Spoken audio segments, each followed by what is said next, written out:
Martín Butaro, que él es el que dirige hoy las charlas en el Hospital Italiano de Buenos Aires sobre el capítulo cadera, y ya estuvo con nosotros él en Asunción en el año 2012 en un curso que hicimos de maestría de ortopedia y traumatología.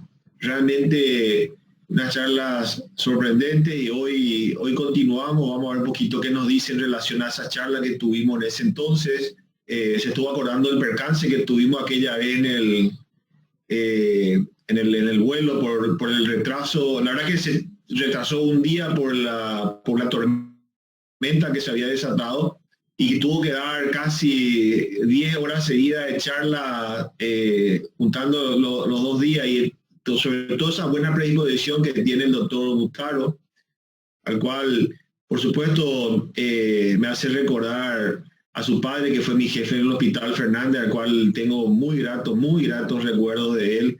Una gran persona, realmente admirable.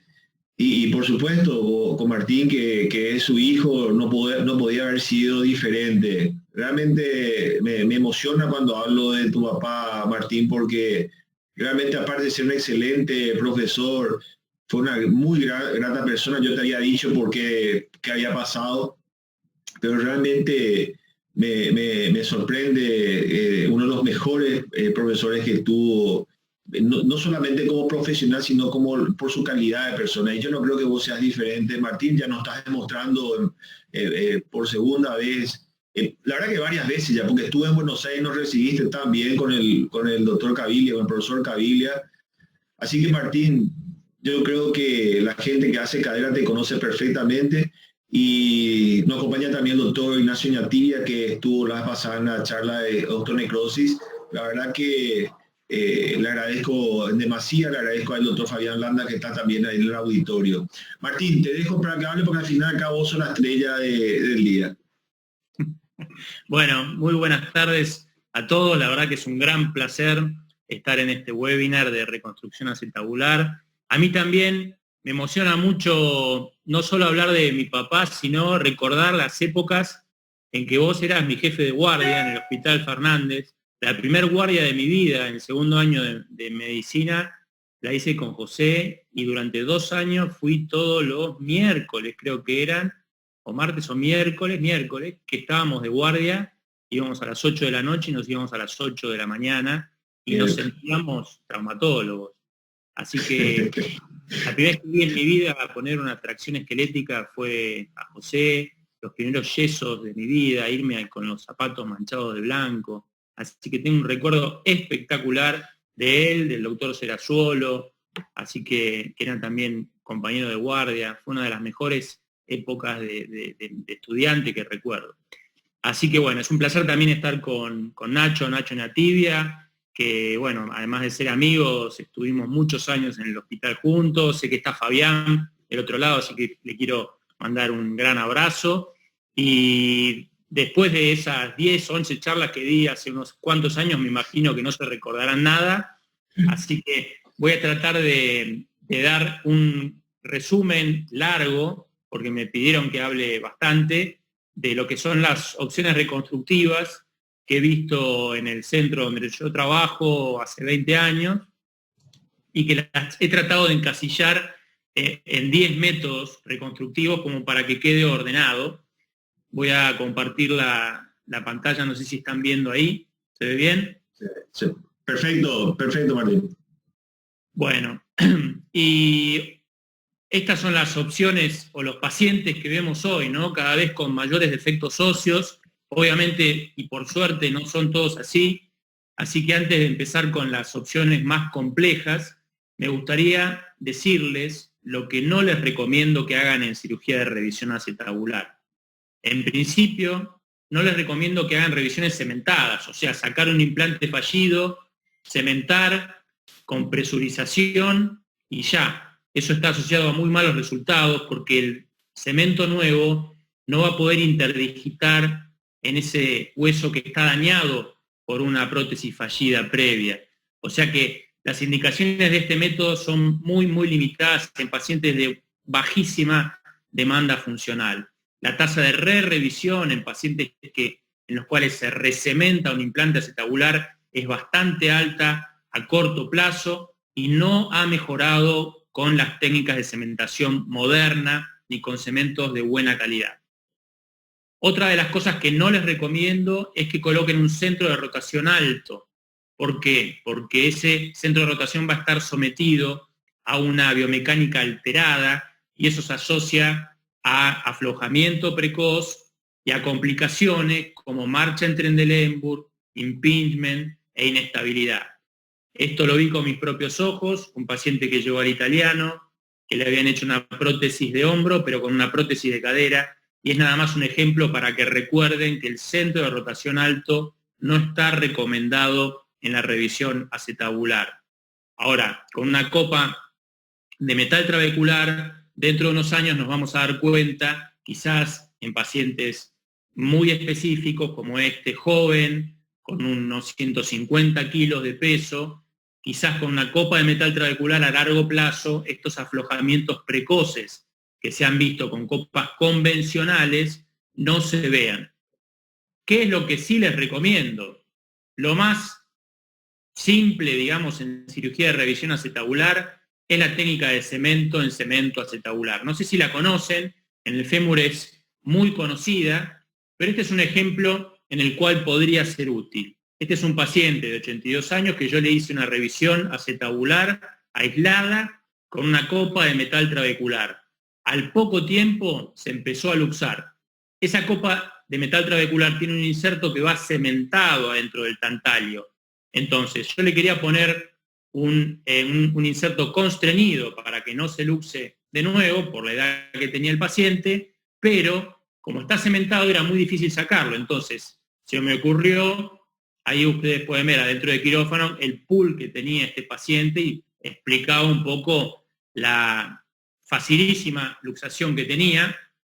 Entonces, para no tener que impactar sobre el tantalio que estaba recién colocado hacía 3-4 meses, se fresa con fresa el polietileno, se llega hasta el cemento, se le realizan orificios a ese cemento, como si fuese un hueso acetabular para cementar una copa. La técnica original fue descrita por Exeter, ahí abajo la pueden ver, y luego, en este caso, le cementé un inserto constreñido, en esa época no había doble movilidad, y fue una manera de hacer una técnica de cemento en cemento acetabular en un paciente muy añoso, con un constreñido. Ahí vemos el seguimiento a los 7 años posoperatorios. La gran parte de defectos acetabulares relativamente simples, como ustedes pueden ver ahí en la clasificación de Paprosky, se pueden solucionar con el método número 2, que es una revisión no cementada. Una revisión no cementada con una buena copa multiperforada, que tenga una buena superficie porosa en la parte de atrás, está relacionado con excelentes resultados a mediano y largo plazo. Y nos permite utilizar insertos de 36 milímetros, eso va a dar más rango de movilidad, es más fácil colocar una copa no cementada que hacer una técnica reconstructiva con injertos, eso se asocia a menor tiempo quirúrgico, menos complicaciones, el polietileno de hoy en día es de alto intercruzamiento y se asocia a menos desgaste, y se puede combinar con injerto óseo impactado. Ven que hay series ya y diría que hasta 20, casi 20 años de seguimiento, una buena copa cementada soluciona, como dice Paprosky, el 90% de los casos de revisión acetabular. Entonces, por ejemplo, este paciente muy joven, que tiene una copa vertical y se luxa, tiene un gran stock óseo, fresamos, colocamos una copa primaria con buen recubrimiento poroso, aumentamos el diámetro de la cabeza y es prácticamente el paciente vuelve a una cirugía primaria. Cuando hay un defecto más grande, se puede usar una copa grande, como una copa jumbo, que son aquellas copas de más de 66 milímetros de diámetro, colocar muchos tornillos, bajar el centro de rotación, usar una cabeza grande, sobre todo en pacientes añosos, también está indicado. La sobrevida a 20 años es altísima en las manos de la Clínica Mayo. Lo que no queremos es que en pacientes muy jóvenes coloquemos este tipo de copas gigantes, porque si el paciente llega a tener un aflojamiento, ahí el stock óseo cada vez va a estar más comprometido. Es un paciente de 48 años que pusieron copa 60 y pico y ya tiene problemas para una tercera revisión. A diferencia de ese caso, es otra señora de 93 años, que es ciega, pobre, que tiene una fractura periprotésica bilateral y que le colocamos una copa no cementada, multiperforada, centro de rotación alto, y ahí podemos ver, a los 96 años, sí, caminando, y obviamente uno tolera un centro de rotación alto y una copa convencional. El método número 3 es la técnica del injerto óseo impactado. Esto surgió en el año 86, en principio para cirugía primaria, para solucionar las artritis reumatoideas. Tiene la principal ventaja de que se puede utilizar una copa convencional a pesar de tratarse de una revisión. Ustedes saben que en el hospital nuestro la reconstrucción con injerto data de muchísimos años. El banco de huesos de nuestro hospital se fundó en el año 1947 por el doctor Tolenghi. Ahí se hizo uno de los primeros trasplantes óseos masivos del mundo, que fue seguido durante casi 40 años. Y este es un ejemplo de un paciente al cual ustedes se podrían enfrentar hoy. Esto lo operamos en el 2004, yo recién empezaba. Es una paciente con un aflojamiento, con bastante osteólisis, pero un defecto principalmente cavitario. Disculpen que no es tecnología HD, pero esto se hizo hace más de 15 años. Uno caracteriza el defecto. Esos son los impactores de injerto acetabular. El injerto se hace el molido de las cabezas femorales, más o menos con entre medio y 1 centímetro de diámetro, como si fueran crutones de una ensalada César. Se van rellenando las cavidades de ese defecto, primero con este impactor, que es el impactor que todos usamos para impactar un inserto, un liner no cementado. Con ese se rellenan las cavidades, y después con el otro que vieron antes, lo impactamos, como decía el doctor Puso, de manera vigorosa. O sea, el espacio que existe entre los pedacitos de injerto tiene que estar bien comprimido, porque ese es el secreto para que la copa no migre con el tiempo. Y luego, con una copa cementada, convencional, mejor de alto entrecruzamiento el polietileno, para tener una cabeza grande, es parecido como queda, este es el mismo caso, una primaria. Ven que a los 6 años ya esas cavidades se rellenaron, no se ve migración, y parece prácticamente una cirugía primaria. ¿Cuáles serían las indicaciones que hoy creo que tienen lugar para esta técnica? Por ejemplo, un paciente joven con un defecto óseo moderado, que tenga alguna pequeña cavidad y que uno no tenga recursos para hacer un tantalio, un metal trabecular, siempre y cuando el polietileno sea de alto entrecruzamiento, creo que es una buena indicación. Y en el otro extremo, un paciente con muchísimo osteólisis, uno no llegue quizás a solucionar solamente con una copa de metal trabecular y quiera rellenar esas cavidades gigantes que llegan hasta el agujero obturador con injerto impactado. Hay conceptos que uno quizás sepa o debiese conocer si uno va a usar esta técnica. Primero hay que descartar que no existe una infección activa. Eso se puede hacer por medio de la acción intraoperatoria, que es un método muy útil, pero requiere de un patólogo, o por medio del dosaje de proteína C reactiva sinovial, en el cual lo hacemos de rutina en todas las revisiones. Tengan en cuenta que las radiografías solo van a mostrar la mitad de lo que uno se va a encontrar dentro del quirófano, entonces que no les pase esto. Yo fui con una malla, pensando que con una malla solucionaba esto, y terminé colocando como 3 mallas unidas, con alambre. Por suerte tuvimos un buen resultado, pero no es la idea, sino que ante estos casos de muchísima osteólisis supraacetabular, conviene pedir tomografía o incluso en algunos casos resonancia para ver la extensión de esa osteólisis. Nunca vayan a hacer una revisión de este tipo sin un correcto planeamiento preoperatorio, estar un rato largo con la radiografía, tratar de ver cuáles son los componentes que uno va a usar. Eso va a hacer que los errores intraoperatorios sean menos, anticiparse a las complicaciones, actuar también sobre la longitud de miembros, que es algo muy importante para los pacientes, y todo esto nos va a llevar a tardar menos en la cirugía y a tener mejores resultados. Las revisiones acetabulares no se hacen por abordajes mínimamente invasivos, sino que hay que visualizar completamente los bordes del acetábulo, caracterizar los defectos, retirar todas las membranas, porque si uno saca nada más que la copa y después pretende impactar injertos sobre estas membranas que produce los macrófagos por la osteólisis, ese injerto nunca se va a incorporar porque tiene algo interpuesto en el medio. Así que el injerto y la copa, ya sea de tantalio, de titanio, de lo que sea, tiene que tener contacto con el hueso del paciente.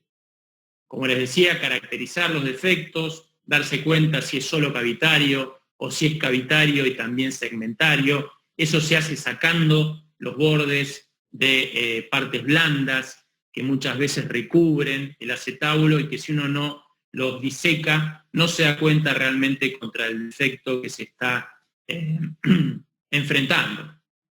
El error más frecuente de esta técnica es acumular los injertos en la zona medial, así que ese es el error más frecuente. Traten de impactar hacia la zona axial, de la zona de carga, ¿no? Que eso evita que se forme esta acumulación de injertos. Si van a usar esta técnica, laven los injertos porque le disminuye la capacidad antigénica y también mejora la incorporación de los mismos. El lavado ayuda a que el injerto se incorpore mejor. Y como les decía, es muy importante usar el instrumental adecuado. Primero se puede usar un impactor que sea de cabeza, pero después sí se requieren impactores que vienen en diámetro progresivo y que se van colocando e impactando, como les decía, de manera vigorosa. Eviten el fresado reverso, que muchos videos de técnica que están en BUMEDI dicen que hay que hacer fresado en reverso, pero esto se asocia a peores resultados porque aumenta la migración acetabular. Y siempre les recomiendo empezar con casos primarios que no tengan un gran defecto. Por ejemplo, esta secuela de una fractura de acetábulo que uno tiene toda la cabeza del paciente, entonces tiene tiempo de fragmentarla, impactarla, y eso es mucho más fácil que debutar con un caso más complejo. ¿Cómo nos fue esta técnica? Bastante bien en las primeras revisiones que hicimos. Este es un estudio de 131 pacientes con hasta 13 años de seguimiento, un 98% de sobrevida de las reconstrucciones. También lo usamos en otro trabajo en casos que habían tenido una infección, tratados en 2 tiempos con un resultado similar, y también en pacientes jóvenes, con un 96% de sobrevida hasta 19 años de seguimiento. Ahora, cuando el defecto es segmentario, además de cavitario, cuando de Exeter empezamos a hacer estas mallas para tratar de contener el injerto y darle cierta estructura segmentaria a ese defecto. En el año 2002 hicimos la primera, los resultados parecían muy promisorios, de hecho muchos anduvieron muy bien, pero en la publicación que hicimos hace ya unos cuantos años, vimos un 20% de falla mecánica a los 10 años, que hoy es mucho más grande porque después revisamos varios casos más. Otra de las opciones reconstructivas, si vamos por la número 4, son los anillos. Los anillos hay de varios tipos. Les recomiendo enfáticamente que no utilicen el anillo de Kerbuhl. El anillo de Kerbuhl es de la década del 70. Es un anillo que está diseñado en acero 316L y que no está capacitado para los defectos que vemos en el año 2020, a 50 años después de su diseño original. A nosotros nos fue bastante mal con una falla precoz de mayor al 30% dentro del año. Y esto se debió porque uno lo combinaba con injerto y el injerto no llega a incorporarse antes de que se fatigue el material.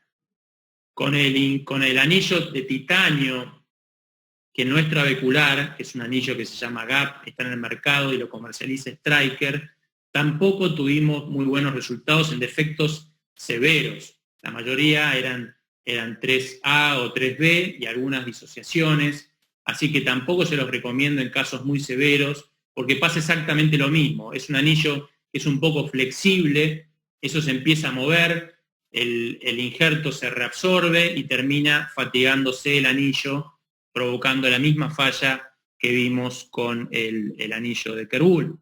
Y con el Burr Schneider pensamos que no iba a ocurrir porque es un anillo mucho más rígido, pero también nos ha pasado lo mismo. Y esto ocurre porque ninguno de los 3 anillos produce ingrowth. Si bien algunos son de titanio, no tienen rugosidad y el hueso no crece arriba. Entonces, si el injerto que está por detrás no llega a incorporarse, no hay manera de que ese anillo no se fatigue y no se fracture. El número 5 es el tantalio, es un elemento espectacular que fue descubierto a principio de la década del 90 para ortopedia, recién empezó a utilizarse en la Clínica Mayo a fines de los 90. Nosotros comenzamos en el año 2008 y la verdad que nos dio muchísimas satisfacciones. De hecho, comparamos nuestras reconstrucciones con tantalio, anillo de Kerbuhl y anillo tipo GAP, y pudimos ver que con el tantalio teníamos un 95% de sobrevida en estos defectos severos y que era mucho más alta la performance en comparación con el Kerbuhl y con el GAP. Ven que con los otros nos llegábamos a 70 y con las copas de metal trabecular, sumado al injerto impactado, igual que con los anillos, llegamos a un 95%. Estos son algunos ejemplos. Este paciente tenía una disociación pelviana, una artritis reumatoidea juvenil muy joven, hubo que colocarle una placa posterior, injerto óseo impactado, y ahí podemos ver el seguimiento después de 12 años. También una de las opciones del tantalio es usar las cuñas. Si uno quiere ahorrar un poco de dinero, puede combinar la cuña con el injerto óseo impactado sin usar la copa. Este es el aspecto que tiene la cuña, y la cuña hace un poco lo que hacía la malla, pero le da un soporte estructural inmediato, porque uno atornilla la cuña con 3 a 5 tornillos, le coloca el injerto por dentro y después le cementa una copa convencional. Así que es un método bastante útil si uno no quiere gastar tanto dinero, o sea, combinar el injerto óseo impactado con la cuña y una copa cementada. A veces el defecto es más grande y pasamos a la combinación de copa de titanio, de metal trabecular, y cuña del mismo material. Este es un paciente que tiene un centro de rotación muy alto, es difícil bajárselo, pero tenía un aflojamiento de un anillo tipo Burr Schneider, un defecto arriba y afuera, 3A de la clasificación de Paprocki. Así que combinando esta tecnología, dejando el vástago, pudimos tener un resultado bastante bueno a 6 años posoperatorios, a pesar de tener, como les decía, un poquito más alto el centro de rotación. Esta es la cuña más ancha, que viene de 30 milímetros, y esta creo que es una copa 60 y pico, así que otra posibilidad de bajarle aún más el centro de rotación no teníamos. También se puede usar el titanio trabecular. Este es un caso que combina copa y cuña de titanio trabecular. Los resultados en la literatura han sido publicados hace poquito en el Journal of Bone americano y parecen ser bastante buenos, que son similares a lo que es el tantalio, y es un poquito más económico que el tantalio, el titanio trabecular. Y a veces uno va a quirófano con toda esta gran tecnología y adentro del quirófano sucede algo, el defecto es mayor a lo que uno piensa y tiene que cambiar sobre la marcha. Nos pasó alguna vez, incluso con un implante de tantalio abierto, en el cual no sabíamos cómo resolverlo. Este fue uno de esos casos. Le planeamos una copa 70 de metal trabecular, era un paciente muy joven, muy obeso, que le habían hecho una prótesis por una fractura acetábulo que había secuela de una fractura de acetábulo con un centro de rotación alto, una copa cementada, 38 años, tenía un defecto realmente muy, muy grande en el techo cavitario, combinado. Ahí ven ustedes que una fresa grande, hacía ver que esa fresa bailaba en el defecto acetabular, así que no había copa de titanio o de tantalio que lo pudiese solucionar. Tampoco llegábamos con una cuña, así que se nos ocurrió cortar un fémur proximal a la altura del cuello, estaría acá, y acá estaría el trocánter menor. Lo fijamos con 2 tornillos al ilíaco, hicimos injerto impactado en la zona medial, le dimos un nombre casero como injerto tipo viga, porque es como una viga que sostiene la copa que uno va a colocar, y esa copa que usamos fue una copa de polietileno de alto intercruzamiento de 32 milímetros, era un paciente muy joven, y ahí ustedes pueden ver que se colocó el centro de rotación a su nivel anatómico, ahí se ven los 2 tornillos, todo el injerto impactado. Esta es una tomografía de control para que ustedes entiendan que esta viga va entre la columna posterior y la columna anterior impactada, ahí la podemos ver, y los tornillos van hacia el ilíaco, en la zona donde había hueso, y ahí podemos ver el resultado a los 12 años posoperatorios con una pequeña radiolucencia en esta zona acetabular, pero con un resultado muy, muy favorable. Y este era un paciente que fuimos a operar a otro hospital porque no tenía cobertura en el italiano, se había operado muchísimas veces de esa cadera, le habían puesto una copa en el ilíaco, después otra copa por debajo. En el año 93 mi padre le hizo la rodilla del otro lado, en el lado derecho le habían hecho la rodilla en otro hospital y le habían cortado el tendón rotuliano, y mi papá me la mandó, yo la empecé a seguir y un día vino con mucho dolor, obviamente había migración del componente inferior, pero yo de manera ilusa pensé que la copa superior quizás esté fija. Entonces fuimos a operarla, esto llevaba 34 años de la primaria. Cuando sacamos la copa de abajo, obviamente salió la copa de arriba y quedó un defecto monstruoso. Por suerte estaba con Fernando Comba y habíamos llevado también un fémur proximal, el cual cortamos, y acá se nota mejor. Acá está el cuello, acá vendría la cabeza femoral, y acá está el trocánter menor.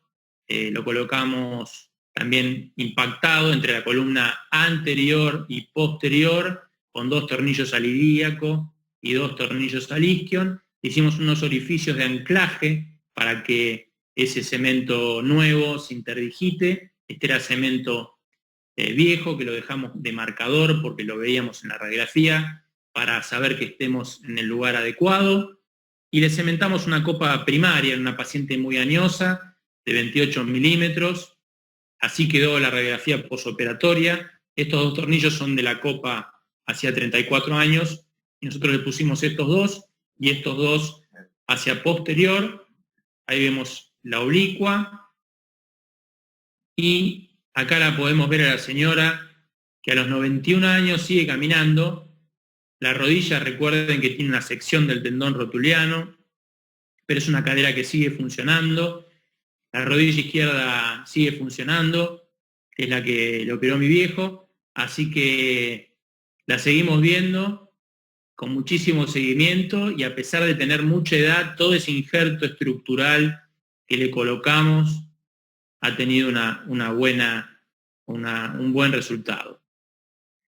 Es un método económico, estos 2 casos que les mostré, pero es de bastante complejidad, y como no tenemos hechos más de 10 casos, los resultados no son muy predecibles, porque el terreno de ese injerto estructural en contacto con el hueso huésped es enorme, y entonces ahí empieza a jugar la carrera entre la incorporación de ese hueso y la migración del componente, la fatiga de los materiales.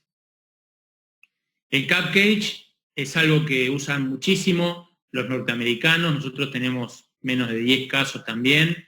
Este es uno de ellos, un caso de Fercomba, en el cual nosotros no tenemos lo que sería el cage, el anillo de tantalio, sino que lo hemos combinado con un anillo y la copa, perdón, y después el anillo de titanio común.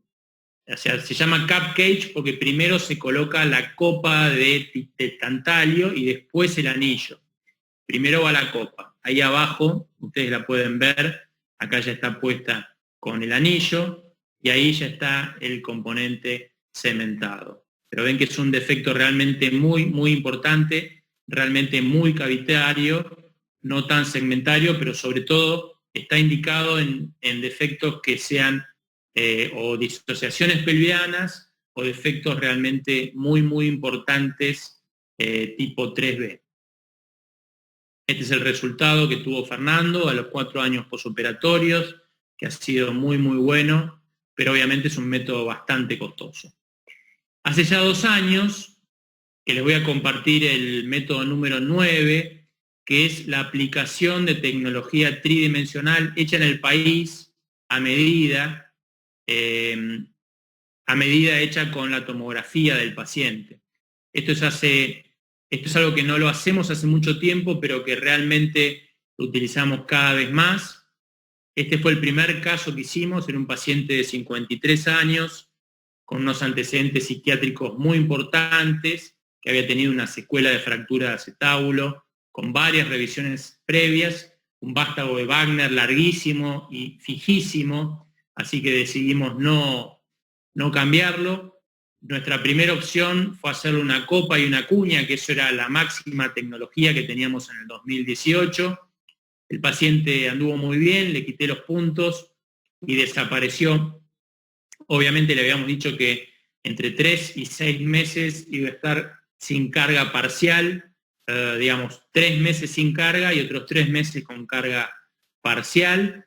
Desapareció y vino a los 6 meses con esta radiografía diciendo que andaba bárbaro, muy contento, y bueno, obviamente se fue todo al diablo. Había estado internado en un neuropsiquiátrico. Obviamente en ese momento no teníamos la opción de la reconstrucción tridimensional a medida, así que la opción que tuvimos fue dejarle un espaciador como para marcar la pequeña zona de acetábulo óseo sana que tenía el paciente, por eso le pusimos un tornillito con un pedazo de cemento. En un momento nos pareció que podía estar infectado y le dijimos, bueno, veamos a ver más adelante si esto no termina cultivando nada. Hicimos como un tratamiento en 2 tiempos, pero finalmente no cultivó nada, así que después de bastante tiempo un día vino y dijo, doctor, yo así no puedo vivir más, no puedo caminar, tengo la pierna muy corta, necesito que me den una opción. Y en ese momento se nos ocurrió recurrir a esta tecnología. Hay que hacer tomografía con 2 milímetros de separación de cada corte y eso nos termina siendo un plano de la situación ósea, que también se le puede extraer el componente metálico o de cemento o de implante que uno tenga, y lo que se hace es un modelo tridimensional en plástico que primero uno lo ve con el ingeniero, con el bioingeniero, que es el que diseña esto. El bioingeniero viene al consultorio, nos hacemos juntos el planeamiento, hacemos la modificación que nosotros creamos pertinente, pero básicamente uno llega a la cirugía con un modelo plástico, con el modelo de dónde van los orificios para los tornillos, con la longitud que conviene de cada tornillo de acuerdo a la cantidad de hueso que tenemos. Está todo planificado en diferentes colores y también con un prototipo del implante, con lo cual eso es bastante útil porque nos damos cuenta cómo va orientado ese implante, y esto también se puede probar en el hueso una vez que uno fresa.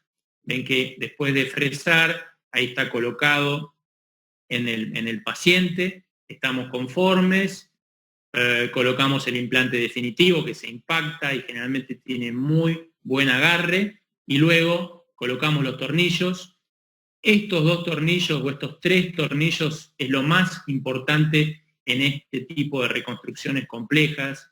Este tornillo va a la rama iliopubiana y estos 2 tornillos van al isquion, y son los 2 tornillos que evitan que con el tiempo, si uno tiene solamente un amarre del ilíaco, la copa haga como una migración hacia afuera. Los yanquis lo llaman pop out, porque es como un campaneo de la copa porque no tiene fijación hacia la zona inferior, a la rama iliopubiana y al isquion, y esos tornillos son muy, muy importantes. La gran mayoría de estos pacientes se llevan un inserto cementado de doble movilidad porque son casos que tienen altísima incidencia de inestabilidad, y en este caso, como tenía una cabeza de 28, la cambiamos y le pusimos el polietileno de doble movilidad en este paciente. Ahí vemos la reducción, la radiografía postoperatoria. Este es un control a los 6 meses. Y tenemos un control que nos pasó el paciente en pandemia. Si bien tiene un poco de Trendelenburg, es un paciente que tiene una marcha ya bastante anómala por su patología de base, pero no tiene dolor y no se ha visto la migración. Lo que yo les decía son este tornillo y estos 2 tornillos que son de gran importancia, casi tan importantes como estos del ilíaco. Esto nos pasó durante la pandemia. No, perdón, esta señora la operé en diciembre. Después le voy a mostrar un paciente o varios que hemos operado durante la pandemia, que eso también les veo un beneficio a este tipo de copas. Esta es una señora de 84 años que se cayó en agosto del año pasado y consultó recién en diciembre del 2019. Tenía como una fractura periprotésica acetabular. Esta es la radiografía de diciembre. Acá pueden ver el planeamiento preoperatorio que se hace con esta tecnología tridimensional. El bioingeniero nos envía lo que le parece a él que puede llegar a andar, que tenga contacto con la mayor cantidad de hueso, que los tornillos estén medidos, ven que vienen de diferente longitud, y eso va a quirófano. Si es necesario, el bioingeniero puede entrar al quirófano y con su computadora va guiando de acuerdo a los tornillos que estemos poniendo, cuál es la longitud recomendada, y eso está hecho en base a la tomografía y a la cantidad de hueso. Así que es de gran utilidad, y el hecho de juntarse con el bioingeniero a programar y a diagramar juntos este tipo de cirugía hace que uno llegue mucho mejor preparado a la cirugía de revisión que si uno entra a quirófano apurado y vio la radiografía solamente ese día a la mañana. Así que en ese sentido también es de gran, gran utilidad. Este es ese caso. Todavía no le puse los tornillos, pero ven que después de impactarlo tiene estabilidad. Es muy importante que antes de colocar los tornillos uno mueva el implante y se mueva en conjunto toda la pelvis. Este es el prototipo de plástico. Y, perdón, ahí podemos ver los tornillos que les digo de gran importancia. De nuevo, doble movilidad. Este es el posoperatorio inmediato. Y, perdón, ese es el posoperatorio el otro día que la vi. La vi la semana pasada, ven que ya lleva 6 meses. No, un poquito más, como más de 8 meses, con muy buen resultado. Esto nos pasó en pandemia. Un paciente de muy bajo recurso, también un defecto medial muy, muy grande. La paciente era la mamá de una secretaria del Hospital Italiano de San Justo, no tenía cobertura, no podía acceder a una tomografía porque no tenía medios, así que le hicimos una programación que no es 3D porque le hicimos con las radiografías, con el frente y con las oblicuas, una copa que sea un poco más grande que la que tenía colocada. Tuvimos en cuenta que este era un diámetro 32, entonces hicimos las medidas pertinentes con el ingeniero, ahí vemos el defecto grande que tenía, la situación intraoperatoria, y también le cementamos una copa de doble movilidad. Esto es útil porque también uno puede regular un poco la anteversión o la inclinación que le quiere dar, porque muchas veces cuando hay poco hueso uno tiene la tendencia a poner la copa de revisión neutra y sin anteversión. Entonces, esa poca anteversión uno la puede corregir cementando este inserto de doble movilidad.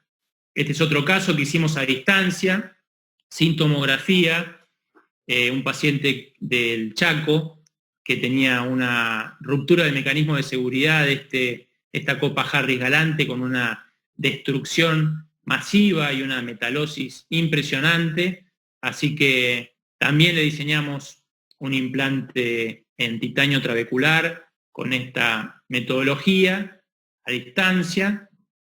Ven que este es el tornillo fundamental del cual yo les digo, que acá se puede ver.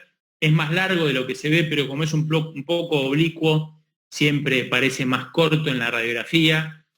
Pero bueno, uno fresa, tranquilo, y como yo siempre cuando le pido, cuando no tenemos la tomografía, le digo que me hagan unos orificios ahí abajo, porque es de muchísima utilidad. Otro paciente operado en pandemia, sin tomografía, en el cual le mandé a hacer una copa que tuviese como un borde y que funcionase como un anillo. Así que acá ven el tornillo ese que les digo que es fundamental, cementado del doble movilidad. Y como tenía una prótesis de Charley puesta hace 30 años que estaba fija, una prótesis no modular, le impacté el polietileno y no le hice nada en el tallo. Era una señora de más de 90 años, así que también tuvimos un resultado hasta el momento favorable. Lo hemos usado en algún caso de primaria compleja, un paciente que nos llegó desde Córdoba con una situación muy, muy compleja, se había bajado de su auto a abrir una tranquera y se olvidó de poner el auto automático en parking y el auto le pasó por arriba, tuvo esa fractura compleja acetabular, lo operaron en Córdoba, la dejaron 3 meses en tracción, le hicieron esta osteotomía del trocánter y este tornillo, así que ven que la tomografía en estos casos sí es muy, muy importante, esto no se puede hacer a distancia, es una fractura muy, muy compleja, como tenía una inestabilidad del acetábulo, que ustedes pueden ver ahí en la tomografía tridimensional, un gran defecto posterior. En el primer tiempo con el equipo de trauma le hicimos la fijación de las 2 columnas, también tenía una fijación de la columna vertebral, con lo cual eso se asocia a una importante incidencia de luxación, y con estas oblicuas inlet y outlet nos animamos a diseñarle un acetábulo tridimensional. Con el poco hueso que teníamos y con la gran cantidad de tornillos fue algo bastante dificultoso. Este es el aspecto intraoperatorio, que se ven que hay tornillos que invaden el acetábulo, que vienen desde la zona intrapélvica, o sea que no tenemos ningún tipo de acceso por abordaje posterolateral a esta placa.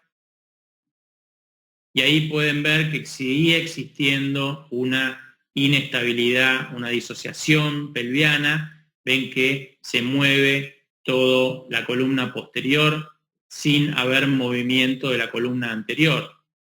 Así que realmente fue uno de los casos más complejos en los cuales usamos esta tecnología. Ahí pueden ver que tenemos la hemipelvis plástica, el prototipo de prueba, el prototipo, la copa final impactada, que hizo buen prefix, a pesar de que pensábamos que no lo iba a hacer. Inserto de doble movilidad cementado. Le pusimos un vástago cementado también porque antes de luxar se nos fracturó el fémur. Era una paciente que hacía meses que no caminaba, así que debutamos en el abordaje con una fractura de diáfisis proximal en el fémur. Y este fue el resultado posoperatorio. De los 5 o 6 tornillos que pusimos, 3 o 4 tuvieron buen amarre.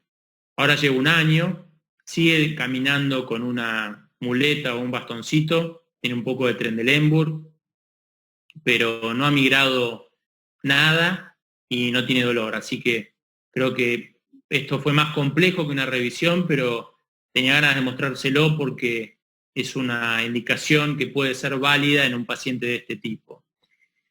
En el consenso de defectos acetabulares que tuve la suerte de asistir el año pasado, se tocó este tema. En Estados Unidos no está autorizado por la FDA la confección de acetábulos a medida, caso por caso. Ellos tienen el triflange, que no es a medida, sino que se hace para todos los pacientes. Y el triflange en Estados Unidos cuesta mucho más que una copa y una cap cage, por eso no lo utilizan tanto, y tardan en hacer estos triflange como 45 días, a diferencia de en nuestro país, que el costo es de la mitad que una copa de titanio o de titanio trabecular o de tantalio, y el lapso para su confección es más o menos entre 10 y 15 días. Obviamente no es fácil de colocar. El principal inconveniente que he visto es en estos casos súper complejos, como este paciente hiper joven que Nacho lo conoce. Es su tercer espaciador, tiene una infección multiresistente, el acetábulo completamente plano, tuvo una compresión lateral por un accidente en moto y es una pared plana el acetábulo, así que fresamos, esta fue la programación. Pensamos que estábamos bien medializados, pero ven que no logramos tener una medialización adecuada y ese es uno de los principales inconvenientes que uno tiene cuando hay un espaciador mucho tiempo, ya que se forman muchas partes blandas que parecen hueso y uno se piensa que está en la lámina cuadrilátera y en realidad le faltan varios centímetros de medialización, así que uno de los inconvenientes principales, a pesar de que todavía este paciente funciona bien, es que uno se queda corto en la medialización. Este es otro de los casos que hicimos, también muchísimas cirugías previas, le diseñamos una copa que baje un poco el centro de rotación sin ser anatómico, porque como el vástago estaba fijo, después no íbamos a poder reducir, así que también quedó un poco afuera, tuvo un buen resultado hasta ahora, lleva creo que 2 años, pero también es un ejemplo para mostrarles que cuando hagan estas reconstrucciones no duden en poner un intensificador o en fresar y chequear que estén bien medializados. Muchas veces por abordaje posterior el intensificador es medio difícil porque uno tiene los soportes que son metálicos y el paciente está en una posición que realmente uno no le entiende bien, pero ante la duda se puede colocar. Quizás estos defectos puedan solucionar defectos esta tecnología, pueda solucionar defectos que en el pasado les bajábamos el pulgar. Creo que esto tiene más estabilidad inicial que los injertos estructurales, creo no, seguramente, porque uno no tiene que esperar a que ese injerto se incorpore. Las indicaciones cada vez son más frecuentes y les vuelvo a repetir, como tiene un costo mucho menor, por lo menos en nuestro país, que el titanio trabecular y que el tantalio, nos estamos inclinando por esta opción en vez de esas opciones importadas.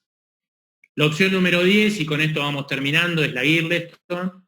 La Girleston la pensamos en casos como este, que tienen además de defectos monstruosos, infección. Ven que la copa está cerca de la rodilla. Este es un paciente que le hicimos una Girleston. Este es otro paciente que había tenido un pseudotumor metal polietileno y que le hicimos también una operación de Girleston o artroplastía de resección, y que a pesar de esto, vean cómo camina, así que hay gente que realmente nos sorprende con las cosas que hace, pero en este paciente, si lo tuviésemos que tratar hoy, le indicaríamos una reconstrucción tridimensional con titanio trabecular basada en la tomografía. Como consideración final, yo les mostré, en realidad englobé los anillos y fueron 10 métodos en 20 años que llevo en el hospital. Eso quiere dar un mensaje, y el mensaje es que todavía no tenemos el método infalible, si no, no hubiésemos cambiado 20 veces. Les recomiendo que tengan cuidado con los anillos, salvo en la combinación cap-cage, porque les vuelvo a repetir, los anillos se fatigan porque el injerto no llega a incorporarse. Las copas y cuñas las usamos en defectos severos, pero a medida que nuestro país va mejorando económicamente, los costos cada vez son más altos. El aloinjerto lo seguimos teniendo en nuestro armamentario, sobre todo en pacientes jóvenes, salvo aquellos que hayan tenido múltiples infecciones por gérmenes resistentes. Y la combinación de injerto estructural más impactado, ténganla en mente para algún caso muy severo, pero sepan que es muy compleja y poco predecible. Hoy nos inclinamos en estos casos de gran complejidad por las copas tridimensionales hechas a medida. Son una alternativa válida, como les dije, con un costo razonable, la mitad o un tercio de los anillos de titanio trabecular o la copa y cuña de tantalio. Las indicaciones son esas mega defectos y fallas de metal trabecular, pero también en aquellos casos que no sean tan complejos, teniendo en cuenta que los podemos indicar a distancia sin tener una tomografía tan detallada, obviamente en relación con la complejidad del caso. El seguimiento por ahora es corto, pero los pacientes nos han funcionado muy bien, y tengan en cuenta que estos son pacientes que se luxan con gran frecuencia, así que traten de combinar todas estas grandes reconstrucciones con copas de doble movilidad. Bueno, espero no haberlos cansado. Le vuelvo a agradecer a José la invitación y estoy abierto a todas las preguntas que quieran, casos, lo que necesiten. Gracias, Martín. Excelente la charla. Dejamos abierto. Antes que empecemos con los panelistas, te quiero pasar una pregunta al doctor Fabián Landa.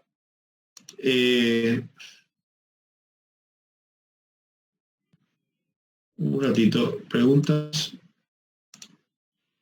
Lo que el doctor Fabián Landa, la pregunta era si, para que no llegara a lesiones tan severas a nivel del acetábulo, ¿en qué momento vos aconsejás que se pueda hacer la revisión de deterioro del todo del acetábulo?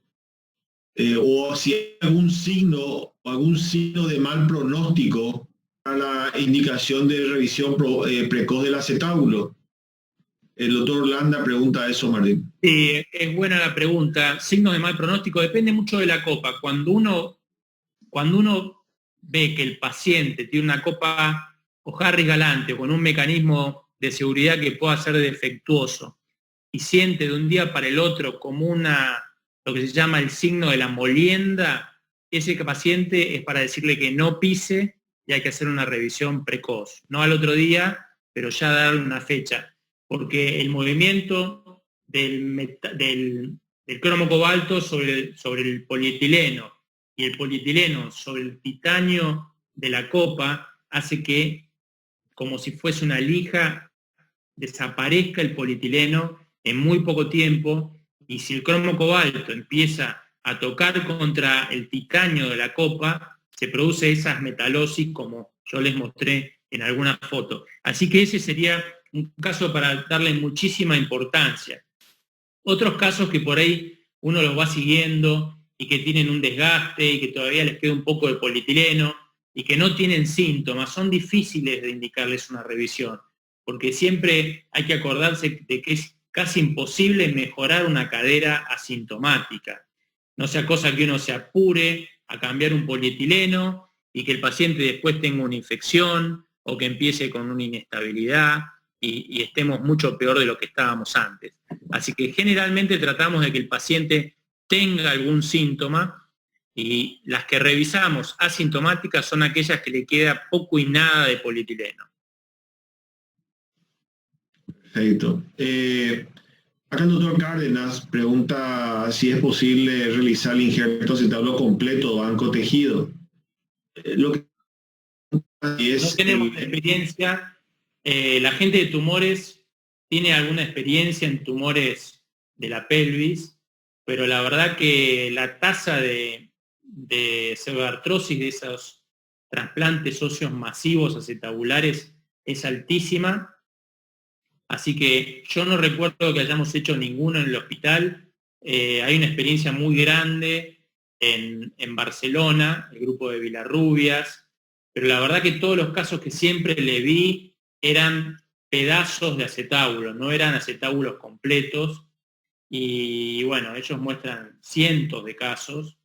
La verdad que nunca lo hemos hecho, por lo tanto no se los puedo ni recomendar ni decir que no funciona. Martín, en el caso de que tengamos el hueso de banco, ¿preferís molido o preferís el injerto estructurado? Para Mirá, utilizamos más el molido. El molido lo usamos para usar cavidades mediales, sobre todo en un paciente joven que uno dice, bueno, voy a reconstruir por si el día de mañana necesito otra revisión. Si es un paciente añoso que tiene un defecto medial y que uno ve un defecto de 3 centímetros medial, no le ponemos injerto. Si la copa es de buena calidad, esa copa seguramente va a quedar para siempre. Pero usamos más esponjoso impactado, sobre todo en la zona medial, que estructural hoy en día. Hace rato, te diría más de 10 años que no uso un injerto estructural atornillado al ilíaco. Esos casos que les mostré, bueno, vieron, tienen 12, 13 años de seguimiento. Así que me cuesta. Estoy pensando en un caso que me consultaron ayer, que es un paciente de 43 años con un defecto cavitario que lo estuvimos midiendo con el bioingeniero y necesitaríamos una copa 76 de diámetro. En ese caso, como tiene 43 años, quizás le haría un injerto estructural, pero es un caso muy poco frecuente, tan joven con tanto defecto. Antes de pasar la palabra al doctor Ignacio Yatibia, está el doctor Enrique Moya en el auditorio. No sé si te acordás de él, Martín, porque cuando el doctor Enrique Moya estaba frente a tu papá, todos éramos fantasmas ahí. No existíamos nosotros si estaba el doctor Enrique Moya. Él es responsable de todo eso. Parece que tiene cara de bueno, pero no es tanto así. Enrique, ¿podés entrar, Enrique? Me acuerdo muchísimo de Enrique, tengo un grato recuerdo, nos hemos visto muchas veces después. Gran cirujano, prolijísimo, casi más prolijo que mi papá, te diría que eso ya era casi una obsesión. Y Enrique, bueno, yo he ayudado a mi padre y Enrique también ayudaba, así que hemos compartido cirugías y obsesiones de mi padre juntos. Así que es muy grato verlo, que sea por Zoom. ¿Cómo andas? Yo soy masoquista. Hola, Martín. Él es nuestro asesor acá del grupo. Parece que me sigue el masoquismo. Enrique es nuestro asesor acá de nuestro grupo, Martín. Me alegro muchísimo. Una excelente elección para asesorarse. Martín, buenas noches. ¿Cómo estás? ¿Cómo está José y el grupo de Asunción? Bueno, una alegría verte y escucharte, Martín. La verdad que no hay nadie en Buenos Aires que no sepa algo de tu experiencia en reemplazos de cadera, pero viste cómo la ortopedia te va llevando por caminos distintos y, digamos, yo estoy bastante alejado de las profundidades de la prótesis, digamos.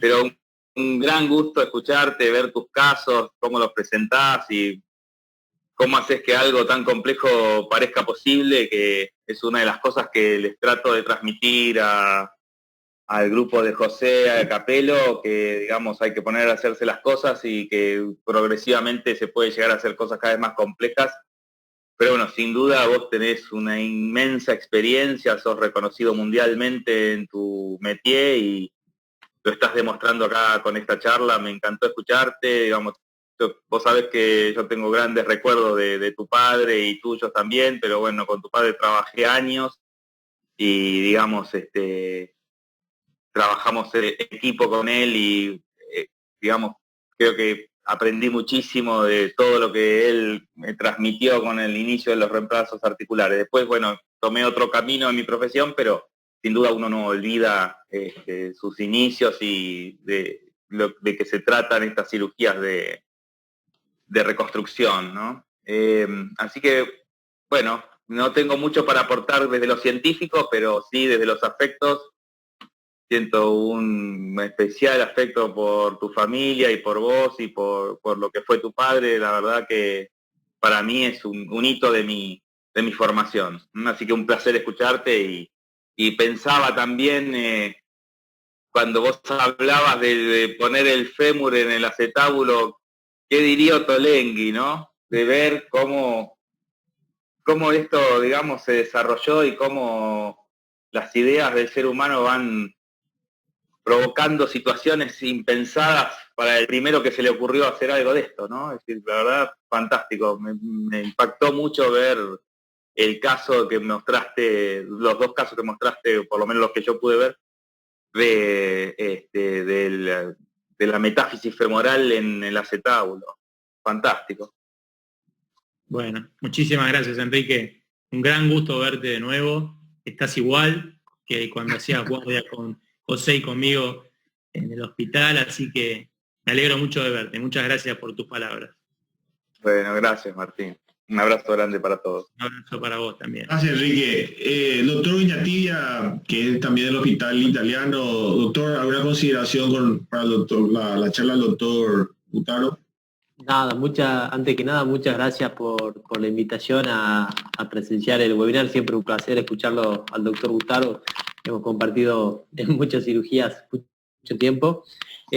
No, por ahí creo que el resumen y la presentación que nos ha hecho ha aclarado todas las dudas, pero me gustaría por ahí consultarle un par de cosas, a ver si piensan que los cotilos hechos a medida, si les ha pasado, creo que me ha pasado a mí en alguna circunstancia, de que cuando uno va a implantar el cotilo, quizás, si bien la precisión de la reconstrucción y del acetábulo que manda la empresa que lo fabrica es bastante precisa, siempre hay algunos milímetros que faltan o que uno tiene que terminar trabajando un poco más y quizás fresando un poco más, y quizás si eso te expone a perder un poco más de stock óseo y quizás eso sea menos fácil de utilizar que cuando uno utiliza cuñas de metal trabecular, que quizás puede usar el tamaño de cuña que uno necesita y quizás tener menos necesidad de sacrificar hueso nativo, ¿no? Entiendo, Nacho, la pregunta es muy buena. Mira, nosotros no tenemos menos de 20 casos y la verdad que a mí no me ha pasado nunca de tener la pieza ahí y decir, esto no es nada que ver a lo que estoy viendo. Alguna vez hay algo que por ahí no entra perfecto, pero en ese caso yo te diría que lo traté de transmitir, que es que hay que sacar las partes blandas, porque uno se piensa que es hueso, sobre todo en pacientes que han tenido un espaciador mucho tiempo o que han tenido un espaciador disociado, sin nada en el acetábulo. En esos casos uno tiene que ir a buscar los restos de partes blandas que siempre están. Lo que pasa es que hay que meterse con el bisturí en la ceja posterior inexistente y uno no sabe dónde termina el acetábulo, dónde empieza el perineuro del ciático. Entonces es bastante complejo y muchas veces uno tiene miedo de ir a resecar todo ese tejido posterior que se forma y eso hace que cuando uno trata de colocar el molde diga no nada que ver el defecto que tiene con lo que me trajeron.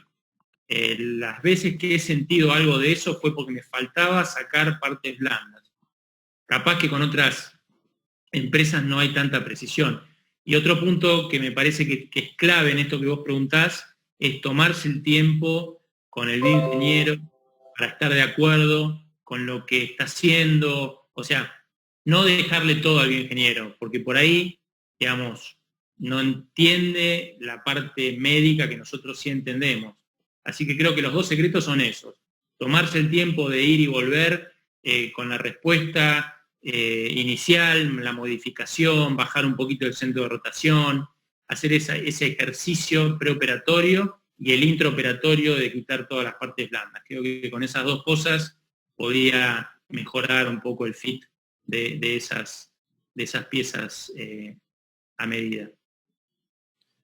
Tal cual, sí, y es muy importante lo que decís de hablar con el bioingeniero, porque hay veces en que ellos en la simulación, en su computadora, te ponen tornillos para colocar en posiciones que anatómicamente cuando estás con el paciente es imposible porque la angulación del tornillo no te permite colocarlo.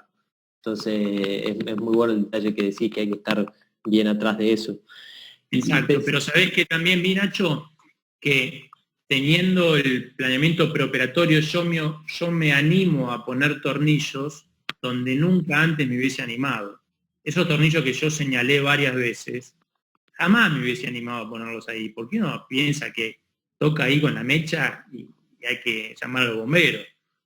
Entonces, es muy, muy importante que todo este planeamiento a vos te da el coraje de poner tornillos en lugares que entras con la mecha y pones el medidor y decís, acá hay hueso, y yo hubiese pensado que acá no había nada. Así que en ese sentido también sirve. Tal cual, buenísimo, Martín. ¿Y pensás que esta tecnología va a ir reemplazando, digamos, obviamente un tema de costos es muy importante, y posiblemente te permite solucionar defectos acetabulares que quizás antes te arriesgabas a reconstruirlo con un cotilo jumbo, y quizás elevar el centro de rotación? ¿Y será que esta tecnología se va a convertir en algo cada vez más frecuente y que vamos a empezar a verlo cada vez en defectos más simples, como decías?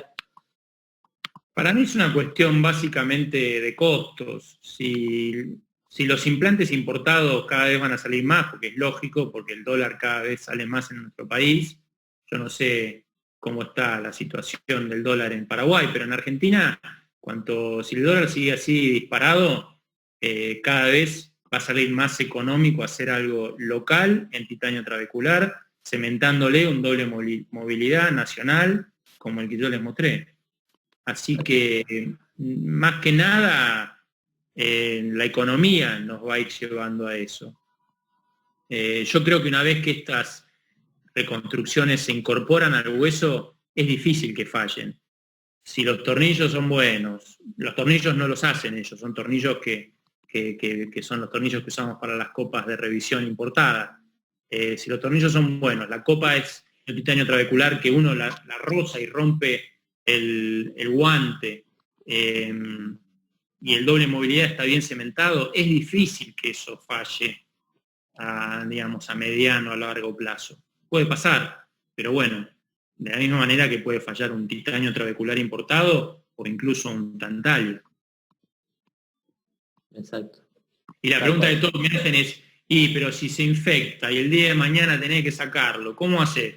Y bueno, no sé, se verá, pero si pones una copa jumbo de tantalio y se infecte, tenés que sacarlo, te quedás sin pelo también, más que tengas el explant. Exactamente. Todo muy claro, Martín. La verdad que nada, un placer. No me quedan muchas preguntas. No sé si alguien más tiene. Gracias, Nacho. Placer verte también. Por favor. Está con el micrófono apagado. José. Muy interesante lo que preguntó justamente Ignacio, porque también en nuestra realidad, también estamos hablando sobre costo, ¿verdad? Sobre todo esto de hacer los modelos en 3D, creo que todavía no tenemos y no por un buen tiempo no creo que tengamos, porque no creo que haya una empresa que venga, porque es una empresa autosíntesis, la que vende los implantes es la que hace la reconstrucción 3D, o es totalmente independiente, Martín. Es una empresa que solamente hace estas reconstrucciones 3D, espaciadores, pero creo que no hace más cosas que eso. Está radicada en Córdoba. Hace unos cuantos años, cuando empezaron, mandaban todo a Europa a hacerlo y tardaba como 3 semanas, pero hoy tienen la máquina que lo hace y tardan 10 días, 15 días. Es la misma, Martín, que estuvieron promocionando allá por el Congreso de la Cara en 2016. ¿Es esa empresa? Había una empresa que estaba justamente en 2016, fue en un curso en un Congreso de la Caro. Mira, en Argentina hay dos. La que tiene más años es la que yo mostré, y después hay otra que también tiene la máquina, pero que nunca la usé. Son dos empresas grandes, pero no sé si... Sí, seguramente en el 2016 ya tenían algún stand en un congreso. Sí. Se usaban sobre todo, los primeros casos fueron oncológicos, porque en esa época también el tantalio no era tan caro. Entonces, entre tener un tantalio que salía lo mismo que esto, que una copa y una cuña parecido, bueno, uno usaba lo de Zimmer, ¿no? Pero bueno, nuestro país ha progresado tanto en los últimos años que nos ha llevado a seleccionar estas construcciones, que por suerte funcionan bien. Ya, Martín, en cuanto a lo que la charla que tuvimos acá en el 2012, realmente lo que realmente mostraste de muy novedoso es justamente la reconstrucción 3D. Cuando eso, creo que el metal trabecular estaba, me mencionaste el metal trabecular en la Argentina, que estaba fabricado en Argentina, creo, pero estaba en los primeros años. Voy a promocionar eso. En cuanto a hueso de banco, tenemos acá hueso de banco, tanto estructurado como molido, por eso te había preguntado sobre eso. Metal trabecular creo que todavía no tenemos, hay todavía casas que van a traer, por eso que está un poco corto también, pero lo interesante es presionar porque los casos de revisión son cada vez más frecuentes. Realmente ahora empezamos a tener casos mucho más frecuentes y sobre todo que los pacientes se animen a hacer. En cuanto a la pregunta del doctor Fabián Landa, es difícil, por lo menos acá es difícil que a un paciente le podamos operar sin sintomatología. Difícilmente le vamos a convencer al paciente para cirugía si todavía no hay muchas molestias, y aunque le digamos al paciente que su hueso cada vez se va debilitando más, espera hasta lo último. Es el gran problema que tenemos todavía. A lo mejor por una desconfianza que todavía tiene hacia nosotros, no sé cómo estará en el italiano, si es que cuando usted le dicen lo que le dicen, aceptan de pleno, o también tiene también sus problemas como nosotros que dudan y regresan ya cuando el hueso se ha deteriorado mucho. No, generalmente los pacientes que tienen osteólisis y, digamos, aflojamiento acetabular con pérdida de capital óseo, eso se mueve y duele. Es raro que no duela. Pero hay casos que sí, que tienen una osteólisis de todo el ilíaco con una copa fija y un polietileno que le queda poquito y el paciente no tiene síntomas. Esos son los casos más difíciles, aunque son los menos frecuentes, ¿no? Pero sí, se ha dado esa situación. Ya. Y lo interesante es eso que mostraste al comienzo, esa prótesis que se usaba. Aquella vez no había mencionado de eso de cemento sobre cemento. O sea, yo conozco en el fémur, pero no conocía en el acetábulo del cemento sobre cemento. Eso de hace mucho Martín. ¿Tenés muchos casos sobre eso? No tengo muchos casos, pero es útil porque imagínate esa copa de tantalio que todavía no estaba fija, con un acetábulo cementado. Si yo le tengo que empezar a pegar al liner para desacoplarlo del cemento, eso se va a mover, seguro. ¿Entendés? Una vez que la copa está fija, no, pero es mucho más fácil fresar, limpiar bien todo el polietileno hasta que uno llega hasta el cemento, le hace unos orificios y le cementa una copa nueva. No es muy frecuente, pero está bueno tenerlo en el armamentario porque en algún momento te puede salvar. Perfecto.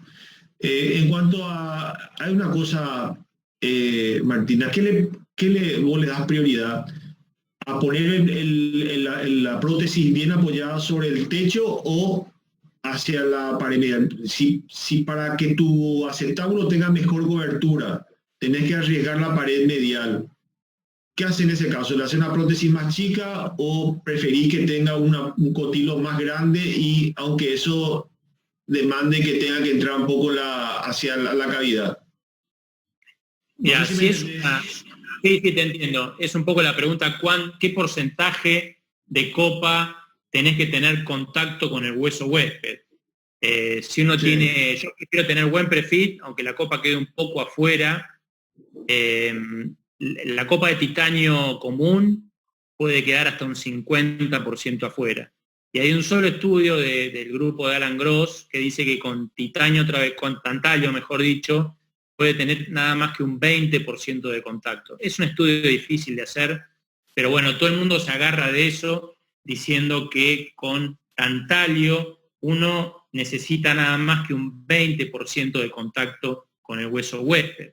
Esto también sirve cuando uno rellena las cavidades con injerto de banco, porque muchas veces uno pone mucho injerto y no hay nada de contacto con el hueso huésped y la copa, entonces esa copa no va a ser ingrowth. Entonces, por ahí no queda fuera, pero hay que tener en cuenta que siempre hay que dejar por lo menos un 20% de contacto con el hueso del paciente, si es tantalio, y un 50% usando un titanio común. Pero trato de no medializar, porque si medializo mucho, después es muy probable que esa copa se meta dentro de la pelvis. Trato de que tenga buen prefit periférico y no tanta medialización. Y decir una cosa, Martín, para no tener tanto daño acetabular, hay algunos, no te voy a decir nombre en Argentina, que prefieren hacer cotilos más pequeños, tratar de no medializar tanto para no lastimar tanto en el caso de que uno después, pensando ya en la revisión. ¿Qué opinas sobre eso? De no tratar de tocar lo menos posible del hueso acetabular y colocar cotilos más pequeños. No sé si vos escuchaste eso también. Nosotros de toda la vida, para las copas cementadas sacamos todo el cartílago y llegamos hasta hueso sangrante. Pero en las no cementadas, como usábamos una copa Duraloc, que en vez de ser 4 octavos era 3 octavos, o sea, era más media luna, o sea, más chiquita que una media luna, que la copa hemisférica convencional. Entonces, sacando muy poquito cartílago, la copa nos gustaba como quedaba así y no consumíamos tanto cartílago. Es lo que hacemos hoy. Hoy no fresamos hasta hueso sangrante. Sí medializamos para fresar el osteofito medial. Pero una vez que queda en el mismo nivel, el trasfondo acetabular, no sacamos más cartílago que el necesario. No todo, no hasta hueso sangrante, sino la primer capa de cartílago, porque eso es suficiente y cuida hueso para futuro, como vos decís. Y dos preguntas. ¿Tenés algún truco? Esos dos tornillos abajo que entran la rama iliopubiana y la isquiática, ¿tenés algún truco para invocar eso? Porque la vez pasada en la charla justamente en la Caro habían presentado un tornillo que iba teóricamente hacia el pubis y después cuando mostró una oblicuo no estaba en el pubis, estaba dentro de la cavidad. ¿Tenés algún truco para invocar ese hueso? Antes cuando hacíamos la primaria era donde sangraba, donde había un sangrado, no sé si te acordás, Enrique, el truco para hacer anclaje a nivel isquiático, a nivel del pubis, era el sangrado del hueso. Donde más sangraba, ahí se hacía el anclaje y se ponía. Ahora, una cosa es hacer un agujerito para un anclaje y otra cosa es meter un tornillo ahí. ¿Tenés algún truco en especial, algo que nos oriente a invocar tanto la parte del isquio, la rama ilioisquiática como la rama iliopubiana? Mira, es fundamental la colocación del paciente en la mesa de cirugía. Si uno hace abordaje posterior, es obsesiva la manera en que uno pone yo posiciono el paciente, los bretes, porque un pequeño cambio en la inclinación de esa pelvis puede hacer que un tornillo que uno piensa que está en hueso está intrapélvico. Ese es el primer punto que te diría. Y después es un poco una ubicación tridimensional, hacer un pequeño orificio con una mecha a penitas, meter el medidor de tornillo a ver si uno toca hueso. Es un poco a ojo y uno se va acostumbrando con los casos. Pero bueno, a veces me ha pasado que yo pienso que estoy en el hueso y no estoy en el hueso. De todas maneras, esos tornillos yo siempre digo que hay que meterlos muy despacito, porque si uno está cerca de un vaso y uno mete a toda velocidad un tornillo con punta, es mucho más probable que lo lesione a que si uno le va dando una rosca lenta hasta que llega al final, ¿no? Igual cuando ayuda una cirugía del otro lado y el residente o el fellow pone el tornillo rápido, le digo, ponelo despacio porque vos podés estar pensando que estás intraóseo y estás intrapélvico, y esa velocidad con que estás metiendo el tornillo por ahí te hace la diferencia entre una lesión vascular o no. Así que todo tornillo que coloco en zona que no estoy 100% seguro de estar en hueso, lo coloco con mucha delicadeza. Acá solamente creo que la del cotilo de Zimmer es el único que te da muchas opciones para colocación del tornillo, porque la gran mayoría te pone 3 tornillos para arriba y no te da mucha opción a nivel. Pero aún así también estás limitado. ¿Qué pasa si perforás donde te indica tu cotilo y le pifiás en la primera? Insistí en hacer otras perforaciones. Y sí, hasta que encuentre hueso. Sí, obvio, sí. Por eso le pido que me hagan más de un orificio. El tantallo se puede perforar con una buena mecha, toma un tiempo, pero está bueno que venga con orificios abajo y uno elija 3 o 4 opciones, ¿no? Total, digamos, eso es resistente, no le afecta la retencia de la copa que tenga más tornillos ahí en la zona inferior. Ya. No sé, te tengo una pregunta, Martín. Ignacio, ¿tenés una pregunta? No, creo que con respecto a lo que decía doctor, cuando el problema, no sé si pensás igual, Martín, muchas veces uno cuando hace revisiones termina en la misma revisión con una copa mucho más medial de lo que uno pensaría, y ahí es donde se hace muy difícil enhebrar la rama iliopubiana. Cuando uno tiene que poner un tornillo a la rama iliopubiana o a la rama isquiopubiana, muchas veces lo planificás antes de tu cirugía, pero una vez que estás dentro del quirófano, la copa termina siendo prefit mucho más medial y no tenés ángulo para enhebrar la rama. Eso también es probable que la medialización te lleve, claro, o sea, cualquier desplazamiento en el eje horizontal va a hacer que tus tornillos que iban al isquion no vayan al isquion y vayan intrapélvicos, sí. Exacto. Creo que es lo bueno de los cotilos a medida, que te permite salvar esa posición, porque la copa termina siendo a medida y termina en cierta forma elíptica, si uno quiere, y queda mucho más extruida lateral y te permite salvar todos esos problemas. Una última pregunta, Martín. En el caso de que es el abordaje, ¿verdad? Yo también hago posterior lateral muy poco. Yo Harding prácticamente no hago. Pero en el caso del acetábulo, que vos tengas una revisión sobre todo que el problema sea el acetábulo, y el paciente ya se le había hecho por un abordaje de Harding, vos entras, aún siendo el acetábulo, entras siempre por posterior lateral, o en este caso, como el acetábulo, siempre, no cambias, siempre. Con más razón, voy a encontrar unos rotadores externos sanos, y está buenísimo porque lo vuelvo a reinsertar y queda como una primaria. Ya, te preguntaba porque dicen que el acetábulo se hace mejor por los que hacen Harding, dicen que como el acetábulo es a veces el mayor problema para la colocación, ellos prefieren, porque en la Harding se ve de frente el acetábulo, entonces ellos prefieren por eso.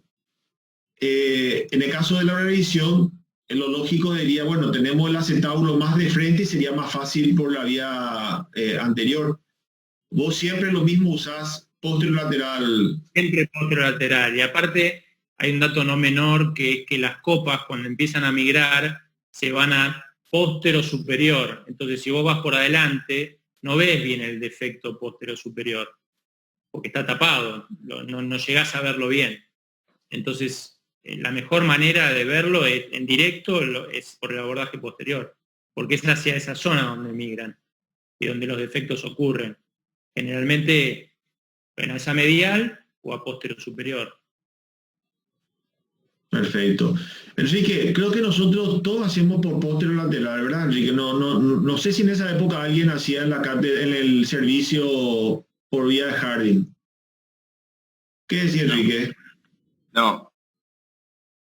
Hasta donde yo sé, en el Fernández, por lo menos desde que Schechter fue el titular de la cátedra, siempre se usó posterolateral y estaban muy mal vistos los que hacían otra vía anterior, como los seguidores de Chanley, por ejemplo.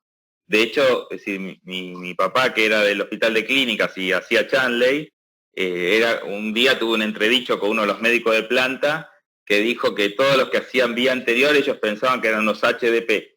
Y, digamos, totalmente a sabiendas, digamos, buscando roña, digamos, ¿no? Es decir, esas cosas de digamos, de buscar pelea porque sí.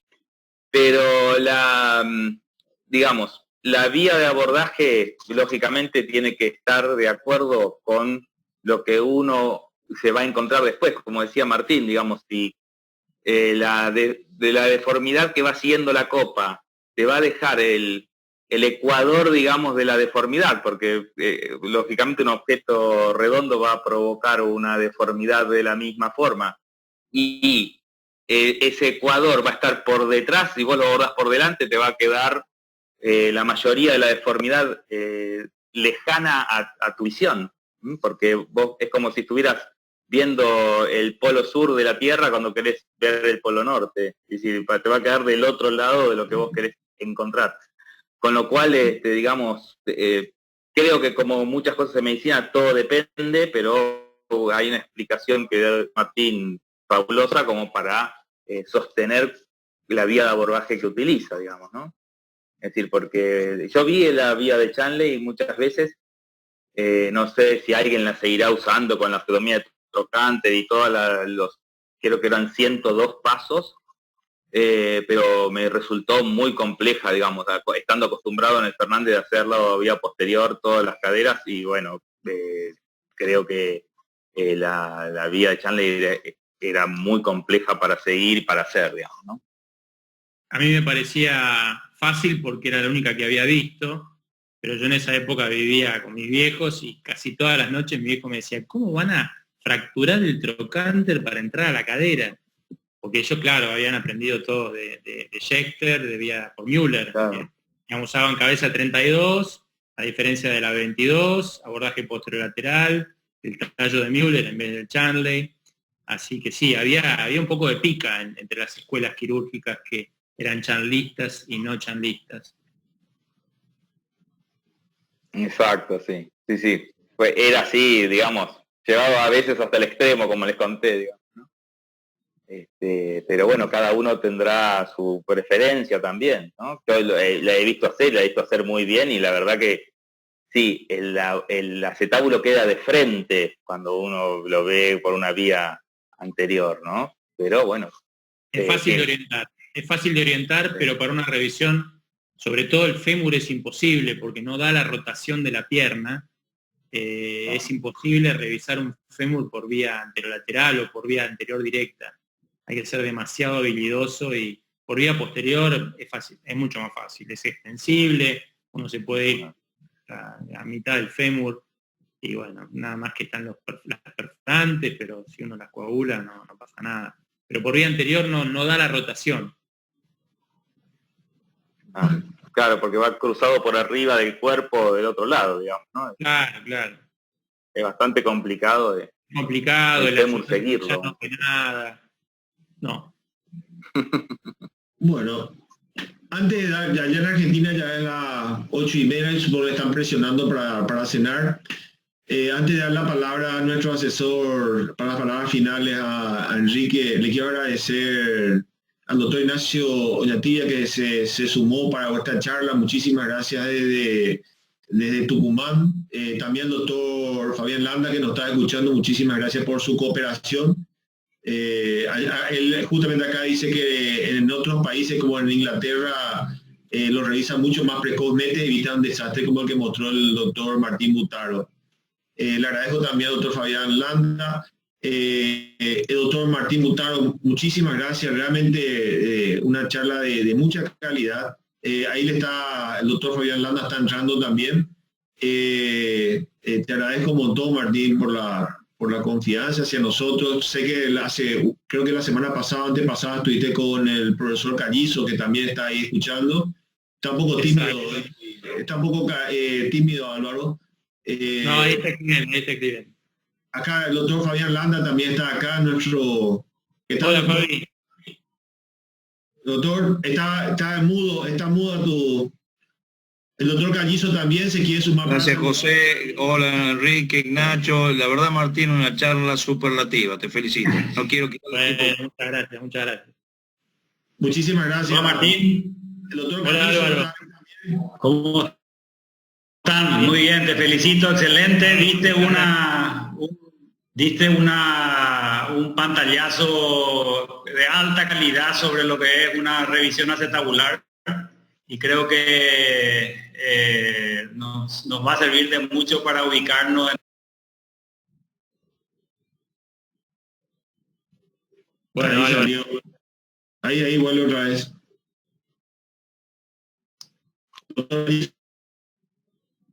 Está con mala señal, parece el doctor Callizo.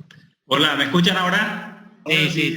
Sí, perdón, estoy terminando el consultorio, por eso que estoy medio... Te felicito, Martín y José Mario, muchas felicidades, excelente organización.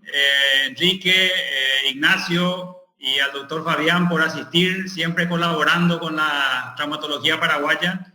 Y nada, muchas felicitaciones. Y yo sigo haciendo el abordaje anterolateral, no el que había aprendido cuando fui residente, donde hacíamos la osteotomía del trocánter, que entre paréntesis coincido con Enrique, es muy problemático, pero da un abordaje espectacular que en esa época se creía que era lo mejor. Eso fue evolucionando con el tiempo y ahora yo hago un abordaje que fue una modificación de Cecil Rorabeck, donde hacen una elevación de los abductores, pero mínima, de tal manera que se pueda tener una visión y no dañar las estructuras que pueden después dejar al paciente con una mancha de Trendelenburg. Entonces sigue siendo una opción. Yo me crié con ese abordaje y creo que para una revisión coincido con Martín, el abordaje posterior es mucho mejor. Pero para una primaria, un abordaje lateral bien hecho, siendo económico con las incisiones, creo que sigue teniendo un rol importante para una buena prótesis primaria. Perfecto. Gracias, Guillo. Gracias, Álvaro. Doctor Gracias. Martín, no sé, ¿querés, Enrique, para terminar? No, José, Bueno, José, no, yo- decir... Sí, Perdón. doctor, todavía. No, Sí. era para decirle nada más que con Martín nos divide una cosa muy fuerte y es que nosotros lo visitamos el jueves y espero que nos vaya bien. Me refiero a Boca Juniors. Chao. Lo siento mucho, no vamos a tener contemplación. Creo Con que COVID, todos son medio de gallina ahí, así que bueno, no importa. doctor, Pero con espero que COVID nos vaya bien en 5 días va a Paraguay. ganar Boca. Disculpe, doctor, disculpe, no se vaya a enojar después del jueves. Un abrazo, José, y muchas gracias. Chao, Fabi. Gracias. Abrazo grande. Muchas gracias por la invitación. Gracias, Muchas gracias, Ignacio. Martín. Martín, ¿querés Muy decir amable. algo? Te Sí. agradecemos. Sí. Sí, yo también les agradezco muchísimo y cuenten con nosotros para lo que necesiten, es un gran placer. Cuando quieran damos la parte femoral, avisamos con tiempo, nos organizamos y bueno, estamos entre amigos. Siempre es un gran placer participar de las sesiones de ustedes. Te Muchas agradezco como todo, Martín. Enrique, para despedirle al doctor, a los doctores. Bueno, Martín, te cuento, el martes que viene vamos a contar con la presencia de Fernando González Morán, que trabaja conmigo y que es mi protesiólogo, digamos, y que te va a hablar de revisiones de tallo femoral. Genial. No te quiero comprometer, lógicamente, sería para nosotros un orgullo contar con tu presencia. Estas sesiones que estamos haciendo todos los martes están creciendo de una manera que no sospechamos, y bueno, contar con tu presencia hoy fue y bueno, te vamos a tener como parte de nuestro equipo que está creciendo día a día. Te agradecemos muchísimo que hayas participado hoy y bueno, un lujo total y una doble satisfacción para mí de escucharte científicamente y de contar con tu presencia desde el afecto que te tengo a vos y a tu familia. Muchas gracias, Enrique. Voy a tratar de estar. Tenemos el Journal Club los martes a las 7, pero voy a tratar de pasarlo a la mañana y si el que presenta puede, voy a estar. Dale, bueno, muchísimas gracias. Sé que es así, digamos, pero no te sientas comprometido, por favor. Por eso. Un placer verlo a Fer también, que es un amigo. Bueno, te seguimos siempre en Hospital Italiano, Martín. Gracias, Martín. Chao, buenas noches. Gracias, José. Buenas noches. Gracias, doctor. Chao, José. Nos vemos. Chao. Gracias. Gracias.